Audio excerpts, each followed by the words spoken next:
Tawagin mo na lamang po ako Sir Kulas sa pangalan kong Ricky. Ang kwentong ito ay tungkol noon sa may iniwang trabaho ng aking tiyuhin sa may dati niyang amo. Gustuhin man daw niya magtrabaho pa ay hindi na talaga kaya. Dahil sa ito ay nagdadialysis na. Kaya maayos na nagpaalam ito sa kanyang amo. Pero kabilin-bilinan daw sa kanya nito ay kung may ipapalit man sa kanyang posisyon ay alam na nito ang mga kwalifikasyon. Masipag, mabilis kumilos, masunurin, maaasahan at bukod sa lahat ay matapang. Nye, bakit ako?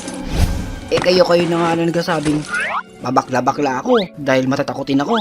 Tapos ngayon, ako? Tito Ninong naman Nakita ko na ho yung pinagkatrabahuhan mo. Akala ko nga noon doon ginanap yung Jurassic Park. Ang sukal, ang lawak-lawak. Nakakatakot. Ganun ba? Sige. Balita ko kung di ka din lang magtatrabaho daw ngayon, ikaw ang isasama ng tatay mo doon sa may probinsya para magsaka. At balita ko pa, ibinenta na ng tatay mo ang inyong kalabaw at baka. Nye. Di paano yan? Alam mo na kung sino ang... Una. Kailan po ba ako magsisimula? Kita mo na, tayong pa sinasabi, papayag ka din naman pala.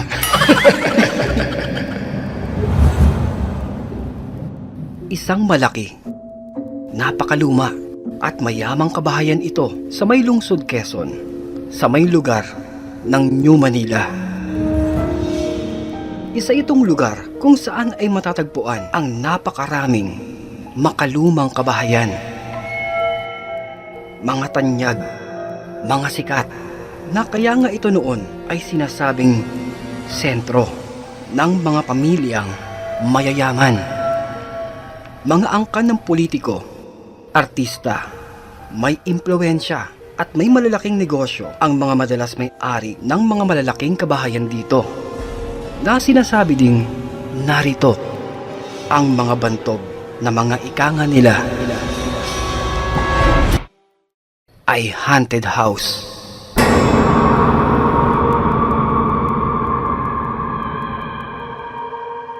Dahil sa itsura ng mga mansyon na sadyang makaluma o sinaunang mga disenyo, masasabi ko pong sikat talaga ang kabahayan ng mga ito.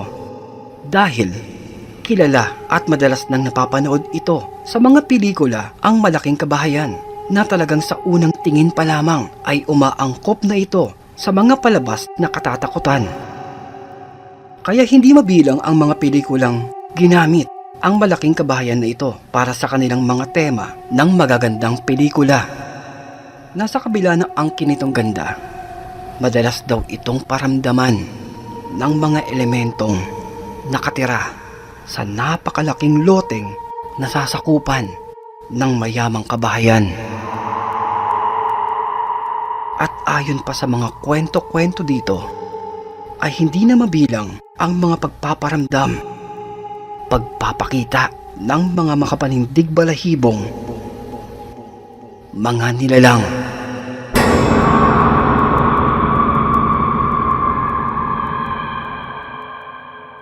At heto ako, dapit hapon.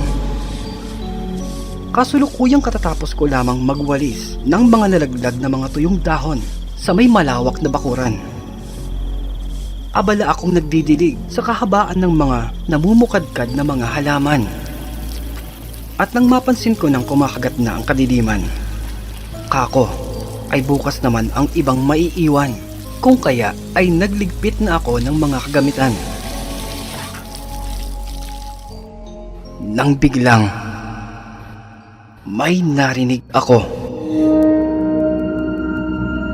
At parang may nahagip ang gilid ng mata ko. Wari, may tumakbo. Pero papaano? Binasdan ko itong maigi. Imposible, dahil ang sulok na ito ay nababalot ng mga malabaging na kumpul-kumpol na halamang bougainvillea na kahit ako ay hindi ko na naisin dito ay sumiksik dahil sa napakadami nitong tinik. Ilang segundo ko itong tinitigan. Minamasdan. Humahaba ang aking leeg para ito ay matingnan. At parang wala naman. Kaya bumalikwas na ako sa kahinatak na ang mahabang gomang hose. Pabalik sa may imbakan ng mga kagamitan. Pero halos mapatalon ako dahil muli ay may mabilis na kumaripas ng pagtakbo. At kitang-kita ko pa kung papaanong nahawi ang mga halaman na kanyang dinaanan. Habang mabilis na tumakbo ito patungo sa may direksyon ng matanda at malaking puno. Subalit, mayroong patlang sa bakanteng espasyo sa pagitan ng matandang puno at pinagmulan nito. Kung kaya yata ito ay biglang huminto. Na siguro, kung magpapatuloy ito ng pagtakbo, tiyak siya ay makikita ko. Mabilis gumana ang aking isip. Hindi na ako nagpatumpik-tumpik. Sumigaw ako para tawagin ng gwardiya. Walang lingon-lingon. Hindi ko inaalis ang aking paningin sa aking nakita kanina. At pagkarating ng gwardiya, ikapa niya. Ano ba daw ang problema? Na mabilis ko namang ibinahagi ang lahat ng aking nakita. Dito ay maingat niya itong nilapitan habang nakahanda ang kamay sa may bitbit na baril na nasa kanyang tagiliran. At dahil sa dumidilim na, inilabas nito ang dalang ilaw. Saka ito ay alistong tinutukan. Maingat. Naikapan nito. Kung sino man ang nagtatago dyan, ha? Lumabas ka na! Lumabas ka na dyan! Oo nga. Tapapaligiran ka na namin. Agoy! Manimik ka dyan! Naman eh. Pero, walang tumutugon. Diyos mio naman, oh. Wala naman eh. Pinagdawla ko ba ako? Ha? Hindi. Meron talaga kanina dyan eh. Meron ako nakita. Oo! Wala naman eh. Oh? Wala! Ha? Nakita ko. May nakita ako. Oo! Teka nga. Nagibisyo ka ba? Isusumbong kita. Ha? Hindi ah. Tingnan mo muna kasing maigi. Saka, naku, baka magnanakaw yan na kanina pa nagtatago dyan. Ikaw din, bahala ka. Mas yari ka. Trabaho mo yan eh. Lapitan mo. Aray ko! Tingnan mo. Wala, oo. Oo na. Ay naman, oh. Hoy, kung magdanakaw ka o naman, lumabas ka na dyan. Labas! Lumabas ka dyan. Labas! Wala naman eh. Baka naman guni-guni mo lang yung bata. Pagligpit ka na nga dyan. Naku, yari ka na naman kay Mayordoma pag nakitang nakakalat pa yung host mo dito. May bakuran. Storbo din to eh. Nanonood kami ng Pepeng Kidlat eh, sa may Pinoy Horror Encounters. Abala ka. No, may nakikinig pa pala doon. Alam mong wenta yung mga kwento doon eh. Okay. Walang pakilamanan ng trip. Magligpit ka na dyan. Pagkaalis ng gwardiya, ay mabilis na iniligpit ko na ang ginamit kong pandilig. Dahil talagang totoo ang sinasabi ng gwardiya. Dahil pag naririnig ko na ang boses ng mayordoma na ito, ay hindi ko maiwasang manginig. Pero pagkayuko ko para damputin na ang mahabang gomang hose ng tubig, ay dito ang buong katawan ko ay talagang nanginig. Sapagkat may narinig akong tumawa.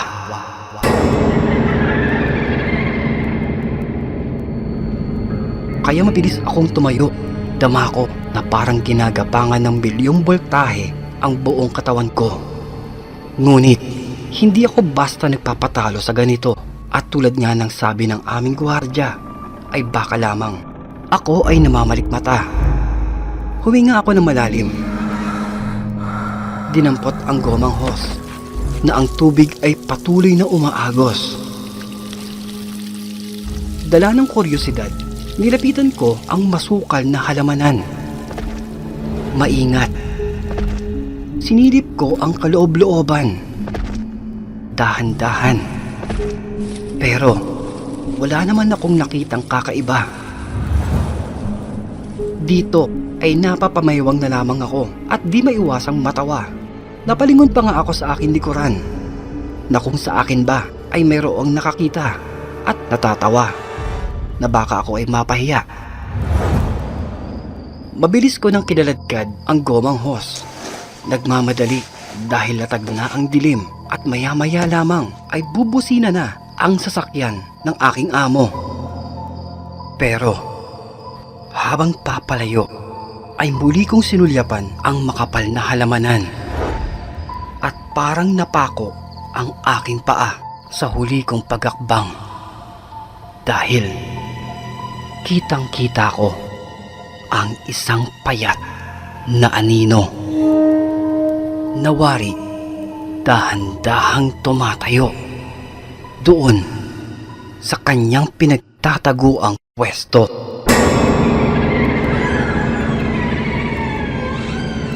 Na mas nakapagpataas pa ng aking mga balahibo ay nang aking makita ang mata ng payat na anino.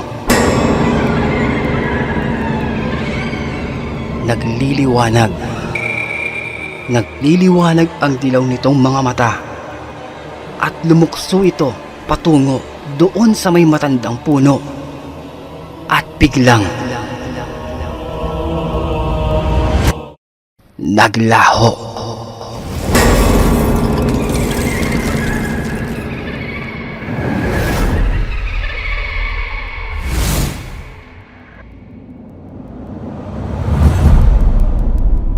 Hindi naman po ako nahihirapang gampanan ang trabahong aking napasukan. Mas pipiliin ko na ito kesa ang nasa kalsada at maghapon na nasa tumpukan ng tambayan at barkada. Pero hindi naman palaging puro lamang ako, puro trabaho. May mga araw din na ako ay nakakapagsaya kasama ng mga kaibigan ko. Isang gabi, galing ako sa isang kaarawan ng kaibigan at nakipag-inuman na ang oras ay tila di ko namalayan. Umuwi ako ng 10 oras ng gabi na ika ng gwardya ay huwag ko na itong uulitin pa dahil pare-parehas kaming paggagalitan. Wow! Hanep din ano? Ano, sir? Saan galing? Galing inuman? Ano? Parang kala mo, anak ng mayaman ah. Ano, uuwi ka kung kailan mo na magugustuhan? Ganon? Lo, nahirapan lang akong makasakay eh. At saka, Asos! Lumang palusot na yan. Kung alam mo ang batas dito, ay dapat hindi mo kalilimutan. Manigas ka dyan. lo, hindi nga Pidong. Papasukin mo na ako. Che, yan ka sa may labas matulog. Ay, ganun? Sige, Magdodoorbell ako dito. Magdamag. sige. Ano ha? Ay, sira ulo to ah. Patutahin kita dyan eh. Yun na, pasok. Pasok na. Mamaya sumilip pa si senyora eh dahil sa kalokohan mo. Pasok. San mo? Ito kasi ay mahigpit na ipinagbabawal. Kahit saan naman. At napagalitan pa ako ng aking nakalimutan na madiligan ang mga halaman sa may dakong kanluran. Na ika ng gwardya ay mas inuna ko pa daw ang makipag-inuman. Pero ika ko, bukas na bukas din ay aasikasuhin ko ang lahat ng mga ito. Huwag lamang itong magsusumbong. Yun eh. Kung may bukas ka pa. Dahil pag tinanong ako kung nagdilig ka, tiyak, si Sante ka na. Huwag naman ganun, Pidong. Teka. Ito. Oh. Pidong, may nakilala akong chicks kanina eh. Doon sa may inuman. Oo. Bigay ko na sa'yo yung number ha. Huwag mo lang akong susumbong. Sige na, Pidong. Maganda to. Oo. Diyos mio, Ricky. Anong tingin mo sa akin? Marupok? Madaling masuhulan? Ha? Tigil-tigilan mo nga ako. Sige na, Pidong. Diyos mio, Ricky. Ano ba yan? Anong tingin mo sa akin? Ha? Ano ba yan? Globe o Smart? Agoy. Mga pasakali mo din, no? Aba, mahirap nang makaltasan yung regular load ko, no? O siya, yun na. Sure ka, ha? Mag-reply ito, ha? Naku. Oo. Tiyak yung Pidong. Sasagot agad yan. Ora mismo. Subukan mong tawagan. Wow. Aba, gusto ko yung ganyan. Teka. Teka lang. Oh, ito. Ayan. Nagiring na. O nga, no? Oo, diba? Sabi ko sa'yo, eh. Teka lang. Oh, ito. Teka. Hello? Hello? Uy, wow, ang ganda ng boses. Oo, diba? Sabi ko sa'yo, eh. Kaso, nag-i-English. Kagi maganda yan. Wow, sino ba to? Ha? Sino siya? Eh di... Operator ng Smart. Agoy! Visit ka talaga, eh. Agoy! Nangangarap na ako ng kasal, eh. Habang dinadial ko to, eh. Operator pala to ng Smart. Loko-loko ka. Agoy! Visit, pumasok ka na doon. Bariling kita, eh. Agoy! Visit to. Textmate na. Naging operator pa. Visit. Kakagigil. Aray! Oo na, teka! Pumasok ka na doon. Tutulog na nga ako eh. Bariling kita, eh. Pahabol ka pa kasi eh. Visit.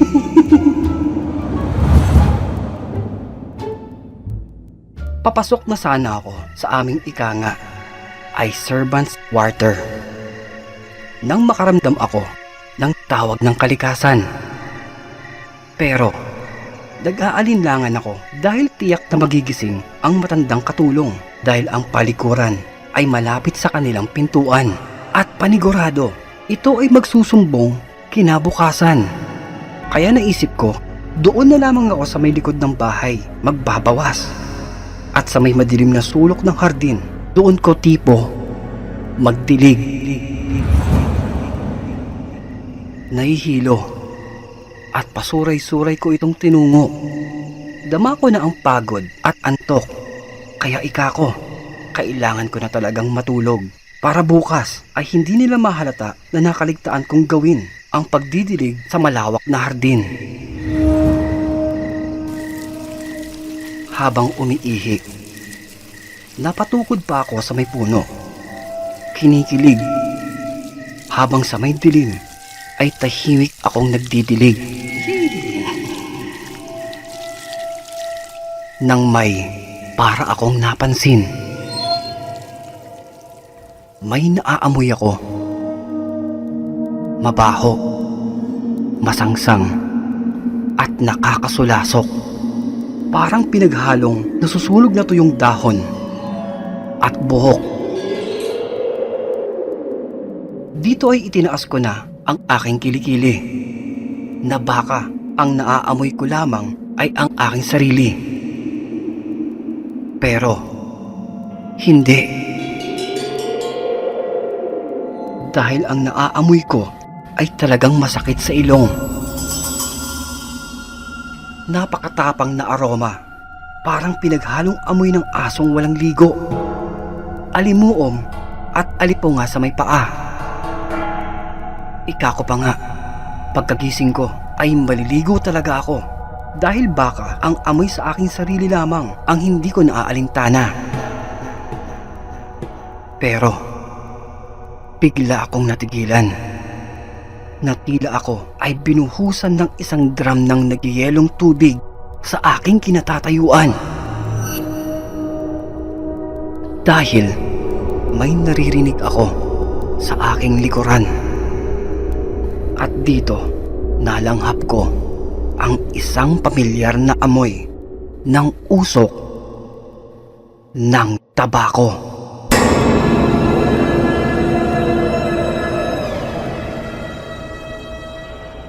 Hindi ako makakilos. Nistula na akong tuod sa may kinatatayuan ko na napakislot pa ako nang marinig ang isang yabag. Mabigat. Na dito taas baba na ang aking dibdib sa pagkalabog. Dahil alam ko, hindi nag-iisa ang papalapit na mga kaluskos. Madami. Malaki. Na parang ang pakiramdam ko ng mga pagkakataong iyon ay nasusukol ako sa isang maliit na bote. Dahan-dahan. Lakas loob. Nilingon ko ang nasa aking likuran habang pilit isinasara ang zipper ng aking pantalon at nahihirapan.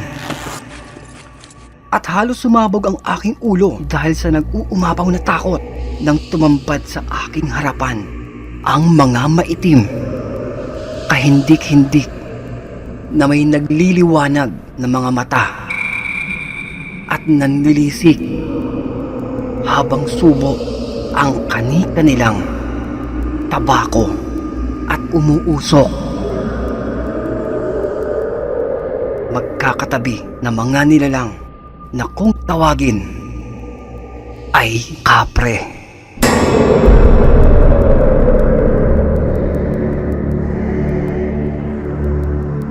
At sabay na nag-uwika ng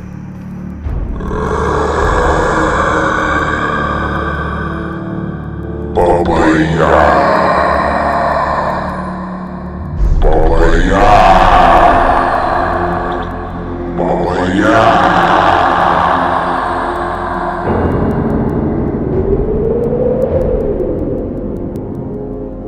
Tangi ko na lamang naaalala ay ang makapal na usok na tumabon sa aking mga mata. Wala na.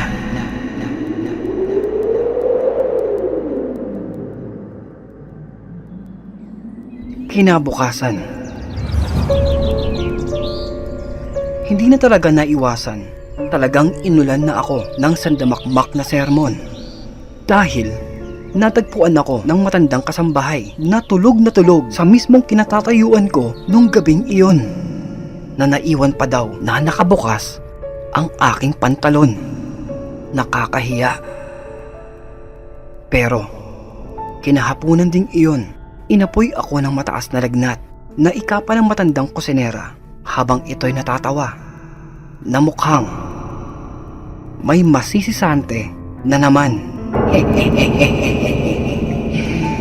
Ano, Ricky? Ano? Alak pa?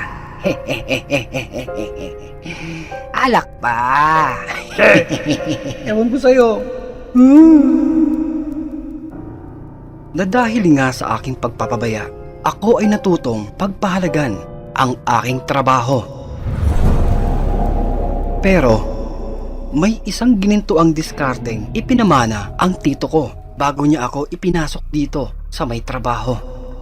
Natiyak na hindi daw nila ako basta-basta lamang dito masisibak. Sapagkat maaga at malaki akong bumali. At sa bawat kasamahan ko sa bahay, sila ay inutangan ko ng malaki. Subukan niyo akong paalisin. Paano niyo ako sisingilin? Tagumpay! Agoy! Manang-mana ka talaga sa tiyuhin mo. Boy, bayaran mo ko sa kinsenas ha. Papadala ko pa yan sa aming probinsya eh. Lo? Wala ka dyan. Sinusumbong mo ko eh. Ganon. Sige, subukan mo kung di bayaran. Ipapatira kita doon sa mga kamag-anakan ko sa may probinsya. Lo? Bakit? Tagasad ba kayo? Saka ano ba yung mga kamag-anak mo? Mga lahi ba kayo ng NPA? Hindi. Eh ano naman? Mga mangkukulam.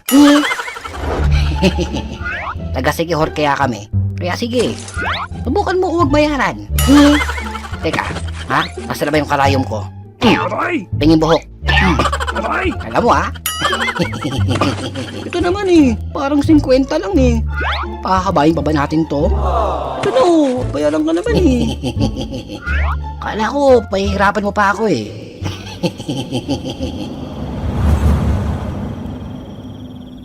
Matapos nito, ay sinabihan ako ng gwardya na asikasuhin na ang buong bakuran dahil bibisita daw ang isang kapatid ni Senyora.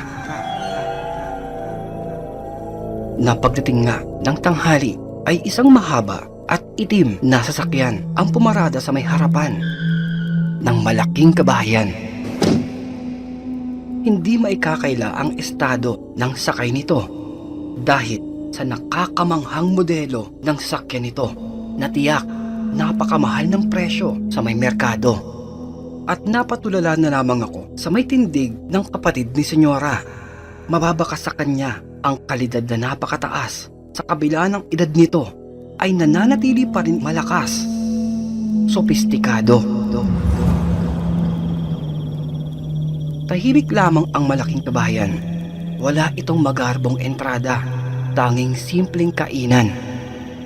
Nasa may pagdating ng hapon, abala akong nagbubungkal ng bagong itatanim na mga halaman nang ipatawag ako dahil may gagawin sa may kabilang bakuran na hindi ko akalain. Personal ko palang makakaharap ang importanteng panauhin. Nais nitong alalayan ko siya sa may malawak na bakuran. Mga kaunting paglilipat ng mga halaman ayon sa kanyang kagustuhan at ilang pagbabawas ng mga dahon at sanga ng mga halaman. Sapagkat ika nito, nais niyang makita ang parteng ito ng malawak na bakuran ayon sa kanyang nakagisnan. Ibig niyang sariwain ang kanilang nakaraan, ang kanilang kabataan, ang masasayang ngiti. Noong ang bakurang ito ay ang kanilang mundo ng palaruan. Labis akong napahanga kay Don Enrique. Banayad, malumanay kung ito'y magsalita at napakagaan. Pero madadama mo ang mataas niyang pinag-aralan at estado ng yaman. Nasa kabila ng lahat ng ito, nananatili ang senyor na mababa at mabuti sa kanyang kapwa. Hindi dahil madalas itong nagpapamerienda sa amin tuwing siya ay bumibisita, lalo pat nagpapaabot pa ito sa mga gwardya ng perang paghahatian nila para daw sa aming paglalakwatsa. Pero ang akin lamang ipinagtataka noon pa man tuwing ito ay dumarating.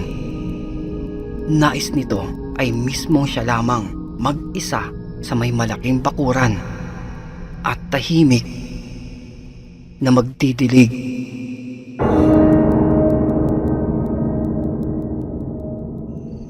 Kaya nang matapos ko ang ipinag-uutos sa akin ay magalang akong nagsabi kung mayroon pa ba itong ipagagawa sa akin. At naroon lamang ako sa abot tanaw ng kanilang bakuran. Subalit, iba ang kanyang naging tugon. Na ika niya, ay alam ko ba daw, libangan nila itong magkakapatid noon pa ang maglagi sa kanilang bakuran na kanya ngayong ikinalulumbay, lalo na ang alaala ng kanilang ina noong ito ay nabubuhay pa. Ito daw, pinakapaborito nilang lugar sa parte ng malaking kabahayan. Dito nabuo ang mga ginintuang pagkakataon ng kanilang alaala sa masayang pamilya na ngayon ay hindi na mauulit pa. Sinamantala ko na ang pagkakataon na mas makilala pa ang napakabait na kapatid ni Senyora, lalo pa na sa tingin ko ay nais niya din ng may makakausap sa mga sandali ng pananariwa sa kanilang masasayang alaala. At nalula ako sa mga ibinahagi niyang mga kwento na kahit di man ako nakakakonekta sa mga sinasabing marangya nilang alaala, ay may isang parte ng kanyang kwento na doon ako ay naging interesante. Kaya magalang ko itong itinanong para lubos ko pang maunawaan. Don Enrique, pagpaumanhin niyo na po ha? Bali kasi, alam niyo po ba, madalas ko po kayo noon pa ditong pagmasdan na di sinasadya ko rin po na naririnig na may kausap kayo habang mag-isa. Si amigo. Si, mi amigo. desconocido. Sino po yun? Anong amigo disco pasito? Ano ho ulit yun, Don Enrique? Pasensya na ho dagdag kaalaman lang ho. Ano ba? Kako, si amigo desconocido na ang ibig kong sabihin ay kaibigan, amigo at desconocido, hindi kilala na sa madaling salita. Kaibigang kakaiba.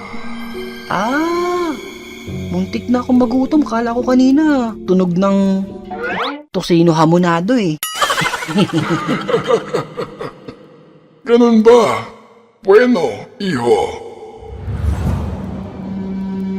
At dito, natawa na lamang ang matandang mayaman. Na siguro, dala ng kanyang lumbay ay nais niya na din makipagkwentuhan sa isang taong tulad kong simpleng tauhan ng kanilang malaking kabahayan. Na dito ay malayang ibinahagi nito ang isang lihim ng kanilang pamilya. Na sila daw magkakapatid ay may mga kakaibang kaibigan na mga nilalang na siyang naninirahan dito sa kanilang napakalawak na bakuran. Mga kaibigan. At itinuro pa nito ang bawat sulok kung saan ay naroroon ang mga matatanda at malalaking puno na ikanya ay pinamamahayan ng mga pambihirang hindi nakikitang nilalang. Siyang mga kaibigan ng bawat magkakapatid.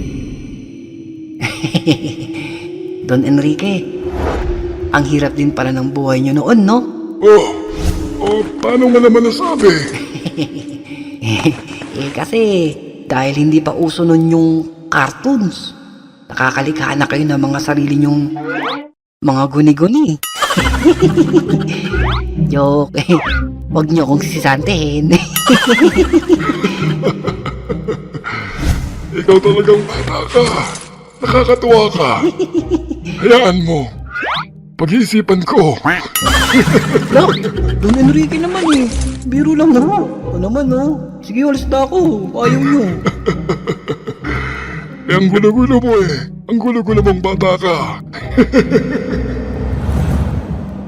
At bilang patotoo daw sa kanyang kwento, bawat sulok ng malaking lote ng mansyong ito ay namamahay ang mga malalaking nilalang na siyang nagbabantay noon pa sa kanilang pamilya. Mga nilalang, basta lamang madaling nakikita, nakakadaupan at napapasailalim sa utos ng ordinaryong tao.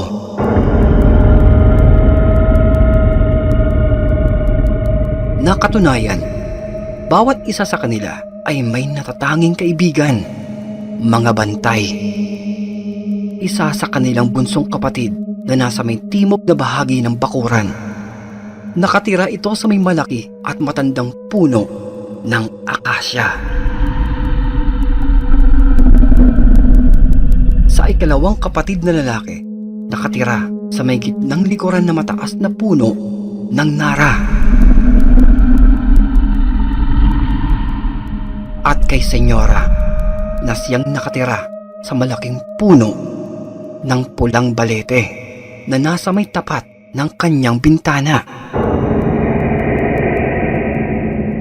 At ang nasa harapan ngayon ni Don Enrique, ang malaking puno din ng balete na napalunok na lamang ako.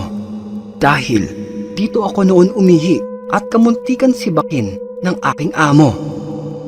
Pero dito ko din po napagtanto na kaya pala siguro sila ay yumaman ng ganito at nananatiling malakas ang mga pangangatawan dahil sa mga kaibigan nilang mga engkanto. Ha? Hindi, iho. Hindi. Nagkakamali ka. Tamang ehersisyo lamang at kumain ka ng tama. Iwasan mo ang gumastos sa mga bagay na walang kwenta. Mag-impok ka ng pera. Ikaw ang gagawa ng iyong pagyaman. Nasa sa iyo ang iyong swerte. Kala ko naman, sapat na po yung mag-share ka sa may Facebook ng duwende. Ha? Ano yun? Wala ho. Ito naman eh. Ewan ko ba sa mga nagpapauso nun? Dami naman na auto. Nag-share din ako nun eh. Pero isa lang. Pasensya ka na, iho. Wala akong alam sa social media. Stock exchange. Yun lamang ang alam ko. Wow! Iba ka talaga dun, Enrique. Online? Abay, oo. Online. Online sabong? Ay, hindi. Pas ako dyan. Hindi ako nagsusugal. Na dito ay parang totoo nga. Dahil madalas nga akong kinikilabutan sa bawat sulok ng mga malalaki at matatandang puno na nabanggit sa aming kwentuhan. Lalo na nang ituro ni Don Enrique ang isang sulok na ikanya ay dapat kong iwasan o di kaya ay lubos na pangalagaan. Dahil ang nag-iisang puno sa may sulok ng silangang bakuran ay ito daw ang medyo hindi nila nakakasundo at tanging kanilang ama lamang noon na si Don Antonio ang nakakapagpasunod at kinikilala nito. Nasa lahat daw ng mga puno ay ito din ang pinakamatanda sa lahat na kahit ilang bagyo pa ang dumating ay hindi ito natitinag na nasaksiyan ko din ito noon nang tamaan ang matandang puno ng nakakatakot na pagkidlat na akin pong ibabahagi sa may dulo ng aking kwento ang naganap noon. Ang isang malakas na bagyo.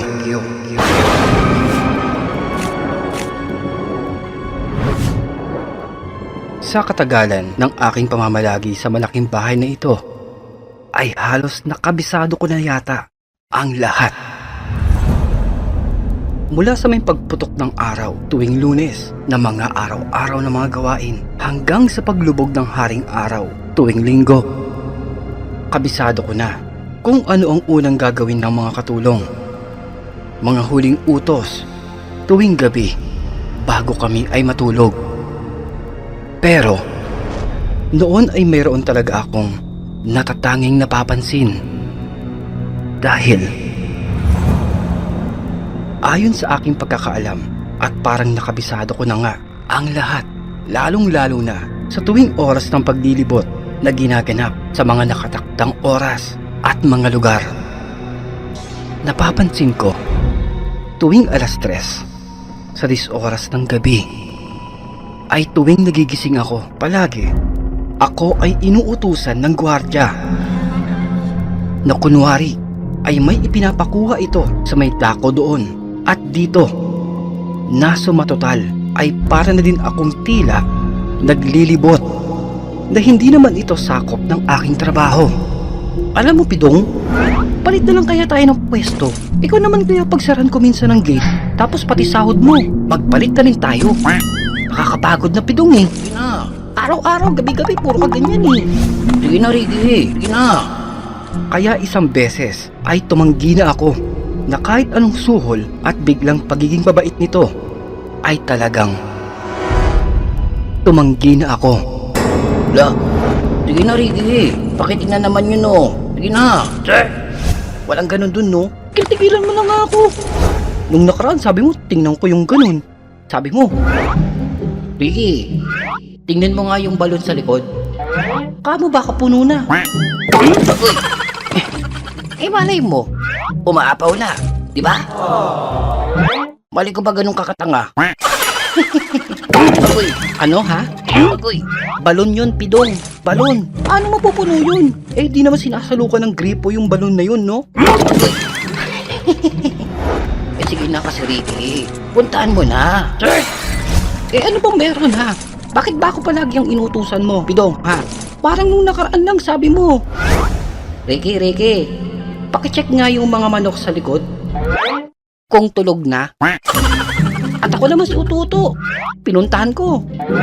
Eh, wala naman tayong manok dito. Aboy. Teka. Ano wala? Ano wala? Meron. Sige. Aber? Nasaan?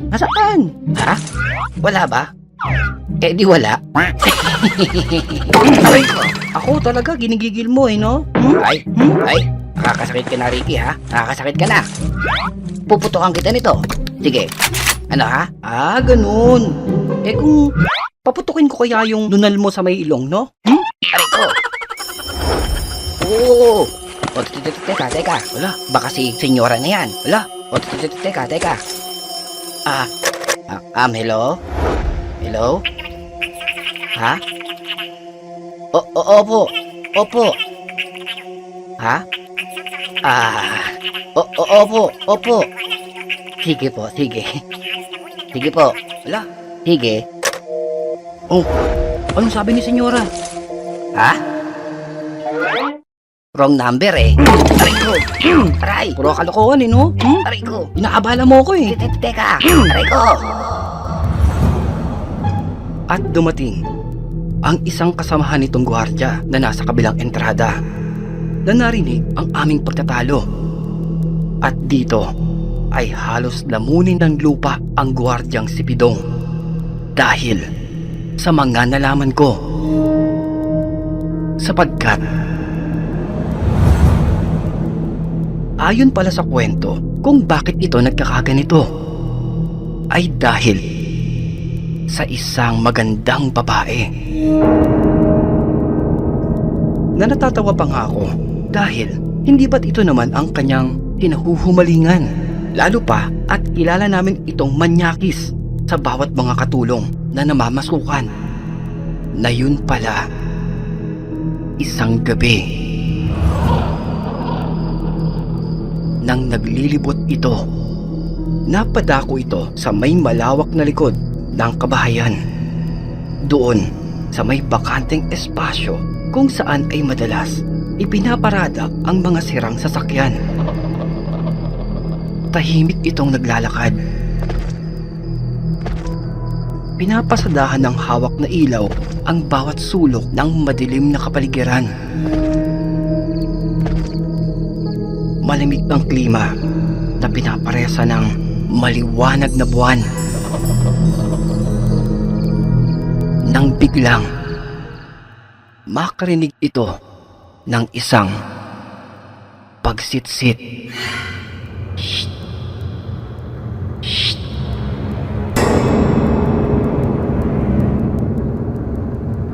Na mabilis itong napahawak sa kanyang baril na nasa may tagiliran. Saka ang paligid ay maingat nitong iniilawan. Sino yan, ha? Sino na yan? Sino yan? At bigla itong natigilan dahil namatay ang hawak nitong flashlight. Anak ng... Ano ba yan?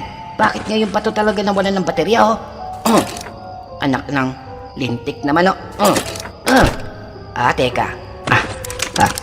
Gate 2. Kogyo gate 2. Pasaglit nga ako dito, pre. Nawalan kasi ng baterya eh. Yung ilaw ko. At saka...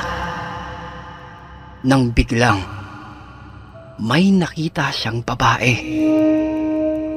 Nag-iisa na nasa may tabi ng mahabang sampayan. Na dito ay muli na namang gumana ang kanyang kamanyakan. Ano?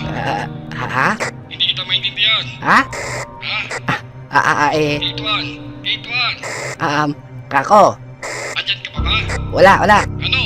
Wala. Ang pangit mo. Loko to Pero, ito. Maganda.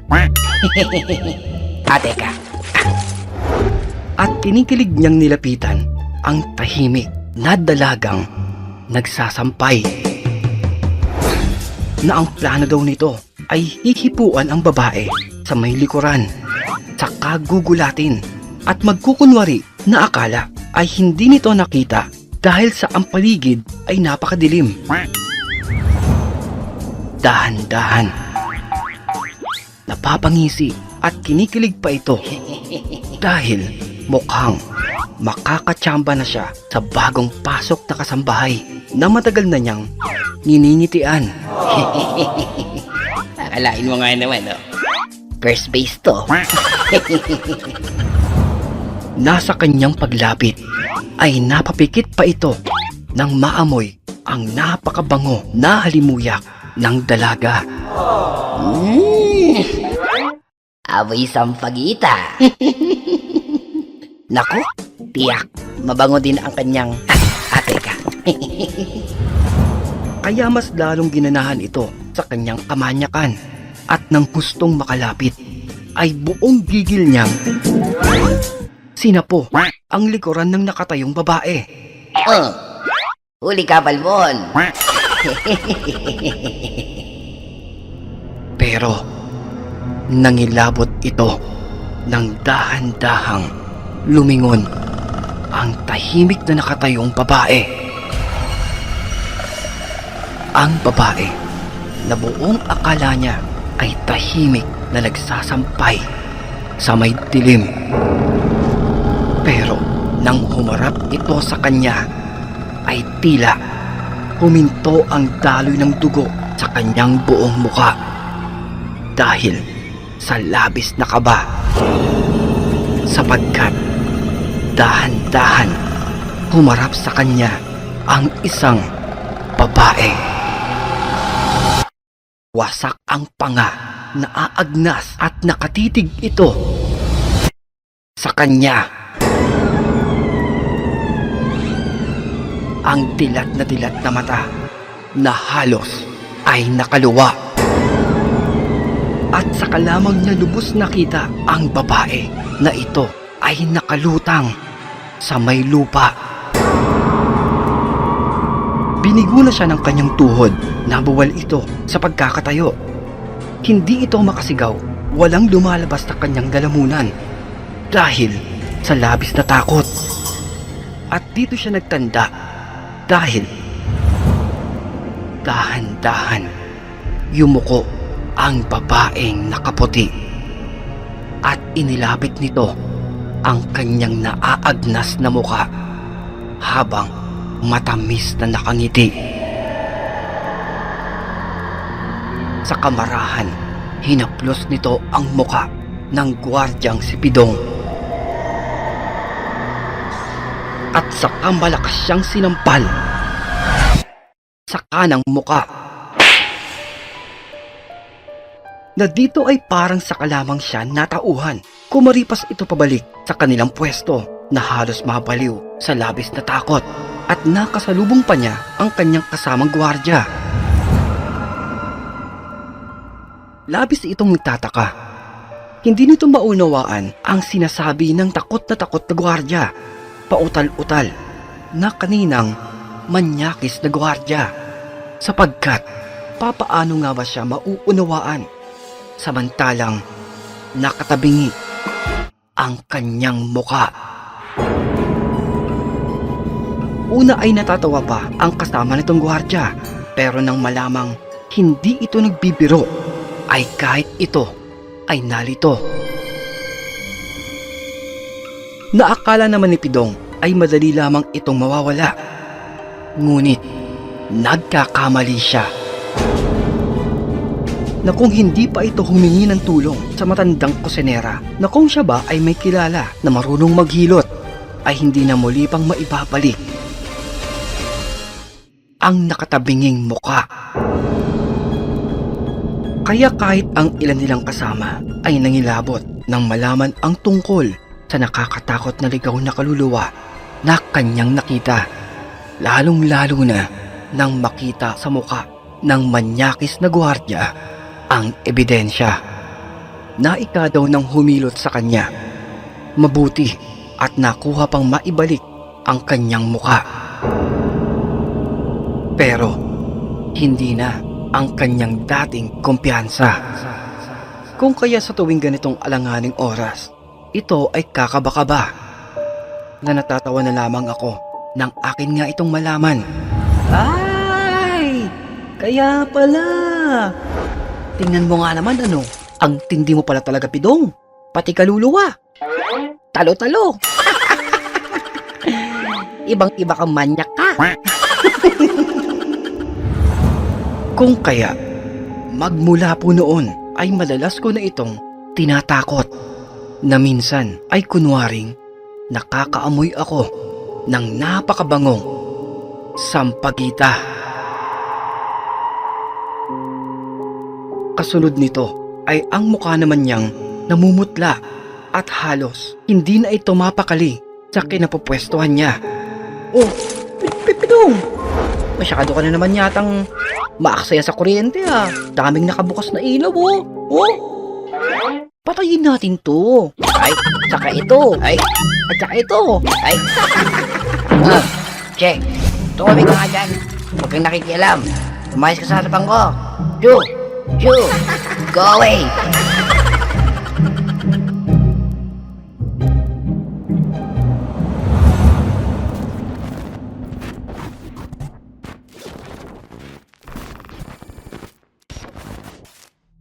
Isang araw, nautusan ako magtabas ng mga ligaw na damo at mga gumagapang na mga ugat doon sa may mataas na pader. Naisipan ko pang magpatulong noon sa aking mga kaibigan dahil talagang napakalawak ng loteng pag-aari ng aking amo. 3 naman po kaming hardinero dito, pero parang ang dating ay sa akin din lahat ang mga pagkilos. Ganon po yata talaga kapag namamasukan ka at ang mga kasama mo ay mas matatanda. Dumarami ang nagiging panautos ng mga amo ko. Abala kami noon. Nakasampa sa may mataas na bakod na ikapa nga sa amin ay labis mag-iingat dahil napakataas talaga ng solidong pader. Nasa may dakong dulo na kami. Bihira po ang nagagawi dito, sabi ni Manang Dedang. Pero sabay-sabay pa kaming napasulyap dahil sa narinig naming ingay. Una ay akala namin ay mayroong nagaganap na gulo. Pero hindi. Nakita namin ang tumpukan ng mga nagkakagulong tao kasama ang ilang sasakyan ng barangay namin dito. Na ika daw, may patay. May natagpuang patay. Kaya mas lalo kaming parang naging mga unggoy dahil sa bilis ng paglapit habang kumakapit sa mga puno para lamang mas malinaw makasagap ng mainit na tsismis. Ngunit, bahagya akong nakadama ng hindi malamang lungkot sa aking kalooban. Dahil, oo nga, may natagpuan daw na patay. Isang patay na sanggol. Na napailing na lamang ang isa kong kaibigan. Naikapan nito. Grabe, meron na naman. Ha? Paano meron na naman, Nonoy? Ah, hindi mo ba alam? Yung tungkol sa may dulo ng kanto na yan? Sa may ibaba? Ha? Hindi eh. Bakit? Ano bang meron dyan? Sapagkat ilang beses na palang napapabalitaan sa aming barangay ang mga insidente. Mga insidente ng pagtatapon ng mga patay na sanggol na siyang nasa kabilang panig lamang ng mataas na pader ng malawak na kabahayan. Madalas daw ay may namamataan na siyang iniiwang mga sanggol dito. Kaya nga eh. Pag umuwi kami ng mga kapatid ko, hindi kami dumadaan sa bandang kanto na ito. Lalo pa, pag madilim na. Sabi pa nga ng tatay ko eh, mag-espesyal na kamo kami sa tricycle. Hindi na baling ipangutang niya yung bayad. Kesa naman daw, kami ay mapahamak. Lo, pahamak agad. Di mo pwedeng habulin kayo ng aso? Ganon. Labo. Lalo pa kami nangilabot ng matitigang maigi ang malaking butas ng drainage na hindi namin mawari ang isipan ng mga gumagawa nito. Na kung bakit nga ba nila dito ang sanggol ay iniiwan kung saan ay madaming daga, mga pusa at asong naliligaw. Naikapa nga ng aking kaibigan, baka nga daw ay nakonsensya pa ang gumawa nito. Dahil sa laki ng butas ng drainage ay maaaring itapon na lamang niya ito at paanurin na lamang sa malakas na ragasa ng malaking kanal. Ang gawain nilang karumal-dumal. Alam ko naman po na maaaring wala akong alam sa kanilang rason o mga paliwanag ng taong gumawa nito. Ngunit, saan nga ba nila maitatama ang bagay na ito? Saan? Saan nga ba? Isa itong sariling dugot laman, isang buhay na walang kinalaman sa kanilang pansariling dahilan. At heto ang inabando ng sanggol na siyang pinagkakaguluhan. Maingat na dinampot ng kawani ng aming barangay ang katawan ng sanggol na wala ng buhay. At wala na pala itong ulo.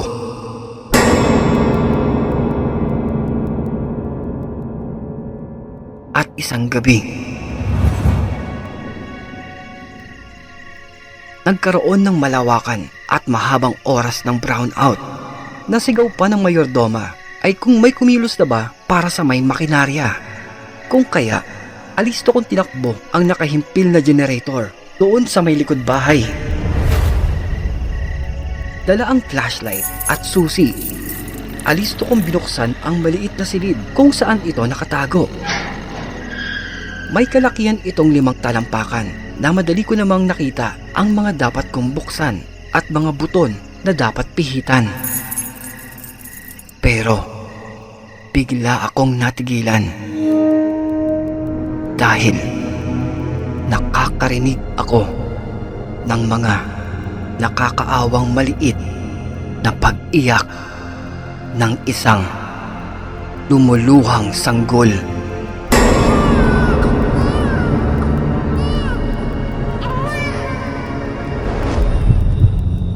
Huminga ako ng malalim. Pilit kong nilalabanan ang gumagapang na nerbiyos at inintindi ang pagbubuhay ng makinang nasa may harapan ko. Pero may nalaglag sa bandang likuran ko na aking naalala. Tunog ito ng mga nakatumpok sa may tabi ng pinto na mga lata ng tirang pintura. May tao sa likuran ko. Kumabog na ang aking dibdib. Pabilis ng pabilis. Talagang mas malakas ang nerbiyos, lalong-lalo na pag nais mong umiwas na matakot. Na mas nakadagdag pa ng kilabot nang makarinig ako ng mga matitinis na pagbungis-ngis.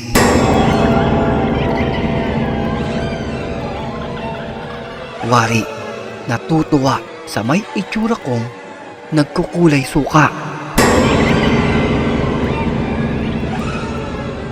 Mas malapit, mas malinaw na ang mga kaluskos. Dito ay bumalis na ang aking paghinga hanggang sa tuluyan ng bigla akong natigilan sapagkat sa pagkakataong ito ay tila iba na ang aking nararamdaman. Hindi ito kilabot, lalong-lalong hindi ito takot. Bagkus, ito ay galit. Galit sa mga taong dahilan kung bakit nga ba ako nakaririnig ng mga pag-iyak na tila humihingi ng hustisya. Hustisya para sa mga kaluluwa ng walang buwang na mga sanggol. Na alam ko, sila ang mga nasa paligid ko. At bago ko buhayin ang generator para muling magkailaw, isang mahinang paghingi ng kapatawaran ang tangi ko na lamang nasabi. Dahil hindi ko din alam kung ano ang dapat kong gawin. Pinihit ko na ang makina. Tuluyan ang nilamon ng ingay ang mga naririnig kong pag-iyak ng mga kaluluwa ng kaawa-awang bata. Na matapos ko ngang mabuksan ang generator, ibinalik ko ang susi sa may gwardyang kausap ang matandang kusinera. Hindi ko po naikaila ang aking itsura. Kung kaya ay ikinuwento ko na. Wala na akong pake kung sila ba sa akin ay maniniwala. Pero nagtataka ako dahil sandaling tumalikod ang matandang kusinera at inabot niya sa akin ang ilang piraso ng mga gamit na kandila. Saka kanyang sinabi, Iho, kung talagang bukal sa iyong kalooban ang mabigat mong nararamdaman para sa mga kaawa-awang nilalang, bumalik ka. Bumalik kang muli at sila ay iyong alayan. Subalit, mag-iingat ka lamang. Sumalangit nawa ang kanilang mga kaluluwa. Ay,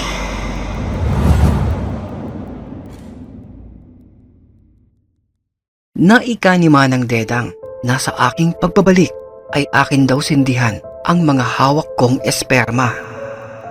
Mag-alay ng taimtim na panalangin. Magdasal. Magdasal para sa mga kawawang kaluluwa ng mga walang muwang na biktima ng kapusukan ng mga tao. Walang ibang iniisip kundi ang sarili lamang nila. Kung kaya, Pitong, samahan mo ko. Nye, ako pa talaga. Nek-nek mo. ano ba yun? Wala talaga to no? Gawan ko sa'yo. Tsaka, Juan, may gagawin ako. Akit ang bubong. Na. Wag na. Sus! Napakaduwag talaga nito. Nye, lolo mo duwag. Ikaw na lang. Ikaw bida dito, di ba? Panindigan mo yan.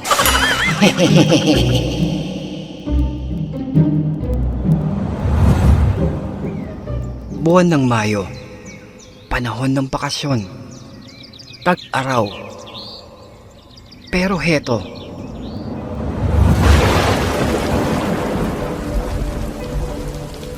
Isang napakalakas na bagyo daw ang pumasok sa may rehiyon ng Luzon. Napakalakas.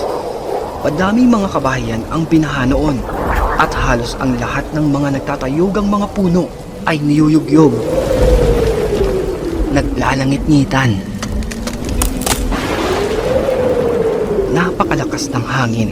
Nasa bawat pagdaan ay parang kamay ni Bathalang humahampas sa lahat ng mga kabahayan.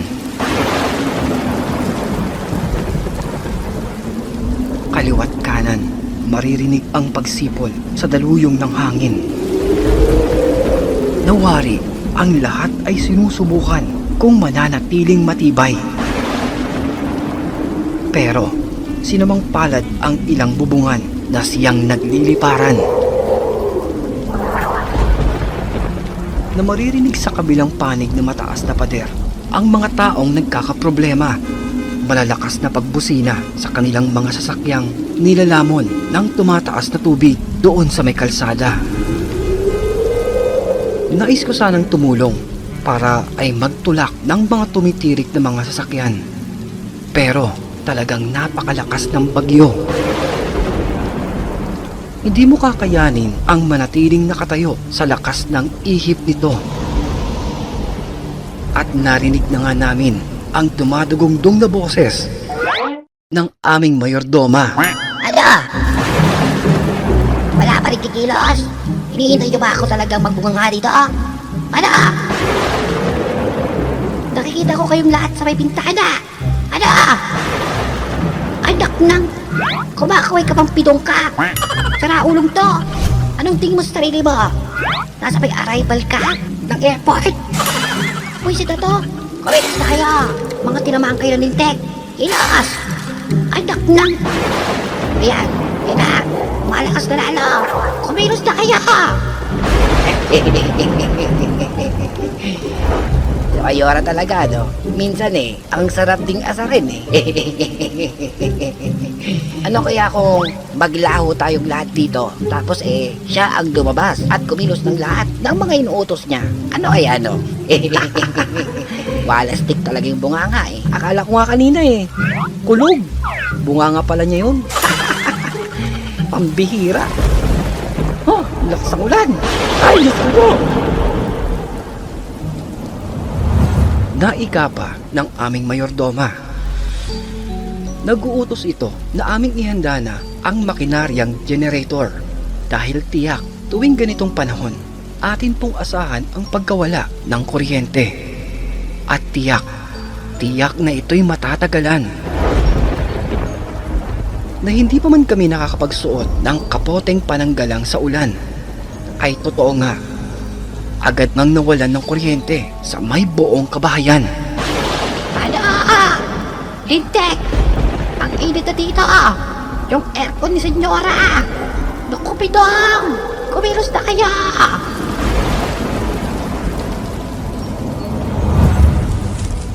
Mabilis kong tinakbo ang bakuran doon sa may likuran kung saan ay nakalagak ang aming pakay sa nagmamadaling binuhay ang makinarya. Pero biglang nagka-problema. Mabilis akong bumalik. Ipinagbigay alam ko ito doon sa may gwardya at ikako baka ay maaari niya ako masamahan para matulungan. Pumayag naman ito, lalo pat para kay Senyora at sa buong seguridad. Napakalakas talaga ng ulan. Gumuguhit sa may kalangitan ang nakakapangilabot at nakakabinging pagkulog at pagkidlat. Walang tigil ang pagbuhos ng ulan. Pati ng mga punong naghahampasan. Oh, Rico! Bilisan mo na dyan. Bagal nito Ang lamig na dito Kung ano-ano pa sinasabi mo. Oh, Rico! Oo na! Teka lang! Bilisan mo! At sarap pa naman makinig nito sa may Pinoy horror encounters, lalo pag ganitong umuulan. Hanip sa vlogging pidong Very good ka dyan. Oh, tama na. Huwag ka na sumasagot-sagot. Script ko to Bilisan mo na dyan. Taray naman. Para kasing... Saka, teka nga. Bakit ba ako nagkukumpuni nito? Hardinero ko Naman mo. Ano ba yan? Ang tigas naman ng tornilyo nito. Naku, kinalawang na yata Ngunit, sa gitna ng aming pagkukumpuni, ay nainis ako sa may kasama kong gwardya. Dahil sa hindi nito maayos na pagtutok ng hawak niyang ilaw. Ano ba yung pidong? Ayusin mo nga yung pagtutok. Pagtutok na nga lang ng ilaw Yan ang nga lang ginagawa mo. Hindi mo pa maayos-ayos. Itutok pang maigi. Bago ko sa'yo nipukpok. Pitong! Ano ba? Ayusin mo. Nahihirapan na ako dito. Hindi ko makita.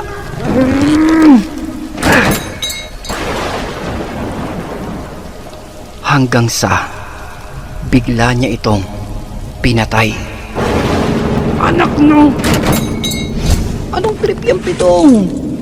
Kung kaya, galit na galit akong bumalikwas sa kanya dahil nilalamig na nga ako sa napakalakas na hangin at pagbuhos ng ulan na pati ang mga daliri ko ay parang nilublob sa napakalamig na yelo at sa aking pagkukumpuni ay mas nahihirapan ako lalo. Pero dito ay mas nanigas ako dahil Nang ituro ni Mang Pidong ang isang tagpo na nasa may gitna ng malakas na bagyo, ay mas nanindig palalo ang aking mga balahibo. Na dito ay hindi na niya ako kailangan pang sabihan na huwag akong maingay. Sapagkat heto at aming nasasaksihan ang mga pagtawid ng mga malalaki, maiitim na tila anino. Walang hirap na sumasampa ang mga ito upang tumawid sa may mataas na pader. Ang mga nakakapangilabot na mga engkanto.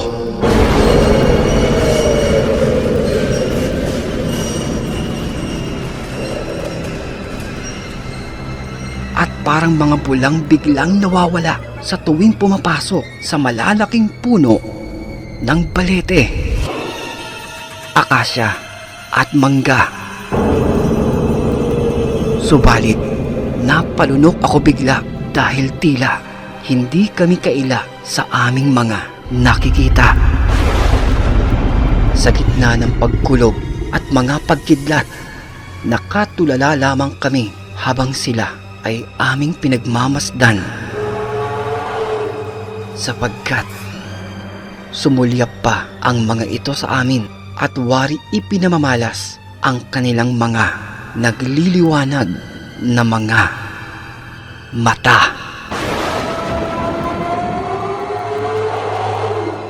Habang pumapasok sa mga malalaking puno ng balete, ang mga kapre. Halos magsiksikan kami sa maliit na sulok ng generator, lalong-lalo na nang aming makitang tila nagbabrasuhan pa ang dalawang nilalang sa kanilang pag-aagawan upang sila ay pumasok doon sa may malaking puno.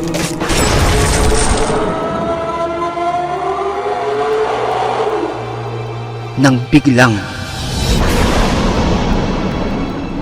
humampas ang malakas na hangin at tinangay ang isang bahagi ng bubungang yero. Na mas lalo kaming nagsiksikan doon sa maduming sulok ng generator. Hindi namin alam kung bakit, pero para lamang kaming mga bubwit doon sa may sulok at takot na takot, hindi makatakbo at wala ding nais na tumakbo. Ngunit saka lamang kami nakagalaw nang hindi sinasadyang masandalan ang pihitan ng makinarya. At dito ay bigla itong gumana.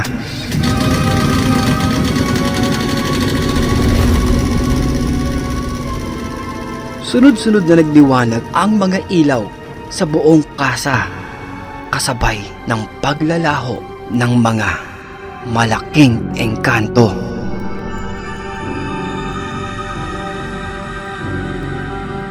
Nawala na kaming inaksayang pagkakataon, kundi ang kumaripas ng pagtakbo. Walang tigil na nakita ko pang nadapa si Mang Pidong at humihingi ito ng tulong. Kung kaya, mabilis akong tumakbo pabalik doon sa aming pwesto. Hoy, balikan mo ako dito. Biggie, tulungan mo ako. Diyan, bahala ka sa buhay mo. Una na ako. Babutang kita doon. Pupukpukin ko tayo yung ulo mo. Aray ko, napilayan yata ako. Sir Narrator, kinabukasan din pong iyon, parehas kami na inaapoy ng lagnat. Tinatawanan ng aming mga kausap tungkol sa aming karanasan habang humihigop ng mainit na lugaw na ang laman ay kababalaghan.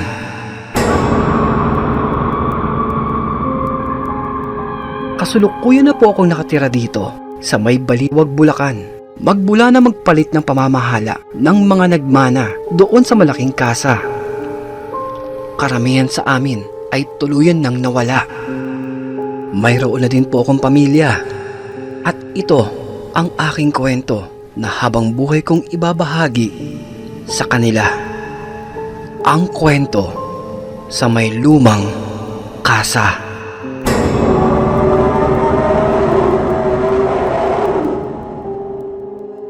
Maraming salamat, Sir Kulas. Sana ay iyo itong mapili na maitanghal sa iyong napakagandang programa. Hangad namin na mas sipagan mo pa at patuloy na magbigay saya sa bawat tumatangkilik na pamilya. Maraming salamat. Mabuhay ka.